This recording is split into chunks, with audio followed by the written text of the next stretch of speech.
கூடங்குளம் அணுமின் நிலையத்திற்கு நிலம் கொடுத்தவர்களுக்கு வேலை வழங்க வேண்டும் என்று அப்பாவு கடிதம் எழுதியிருக்கிறார். அண்மை செய்தியாக பார்க்கிறோம். கூடங்குளம் அணுமின் நிலையத்திற்கு நிலம் கொடுத்தவர்களுக்கு வேலை வழங்க வேண்டும் என்று அப்பாவு கடிதம் எழுதியிருக்கிறார். அணுசக்தி ஆணையத்திற்கு சட்டப்பேரவைத் தலைவர் அப்பாவு கடிதம் மூலமாக வலியுறுத்தியிருக்கிறார். இது தொடர்பான கூடுதல் விவரங்களோடு செய்தியாளர் சிவமணி இணைகிறார். சிவமணி, விவரங்கள்.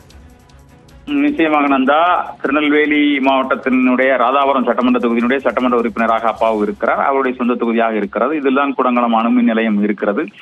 1999ஆம் ஆண்டு இதற்கான ஒப்பந்தம் போடப்பட்டது. ஒப்பந்தம் போடப்பட்டதுல உள்ளூர் இளைஞர்களுக்கு வேலை வாய்ப்பு வழங்க வேண்டும். அதில் சி பிரிவு வேலை வாய்ப்பு வழங்குவதில் அவர்கள் சி மற்றும் டி பிரிவு வேலை வாய்ப்பு வழங்குவதில் தேர்வு இல்லாமல் வழங்க வேண்டும் என்ற ஏற்கனவே ஒப்பந்தம் போடப்பட்டிருக்கிறது. அந்த ஒப்பந்தம் 2011ஆம் ஆண்டு வரை கடைபிடிக்கப்பட்டதாகவும் அதன் பிறகு அந்த ஒப்பந்தம் அப்படிங்கிறது கடைபிடிக்கப்படவில்லை. தற்போது சி பிரிவு வேலை வாய்ப்பு இருக்கிறது. 100க்கும் மேற்பட்ட பணியிடங்கள் அது நிரப்பப்பட இருக்கிறது. அதற்கான தேர்வு 3ஆம் தேதி நடைபெற இருக்கிறது.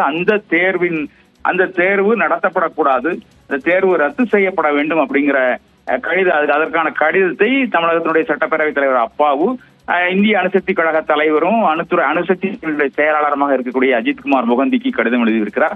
அந்த கடிதத்தில் அவர் குறிப்பிட்டதுபடி பார்த்தோம் அப்படின்னா, இந்த தேர்வு ரத்து செய்யப்பட வேண்டும். இதற்காக நிலம் கொடுத்தவர்கள் ஏராளமான இளைஞர்கள் இந்த பகுதி இளைஞர்கள் இருக்கிறார்கள். அவர்கள் வேலைவாய்ப்பின்றி தவிக்கிறார்கள்.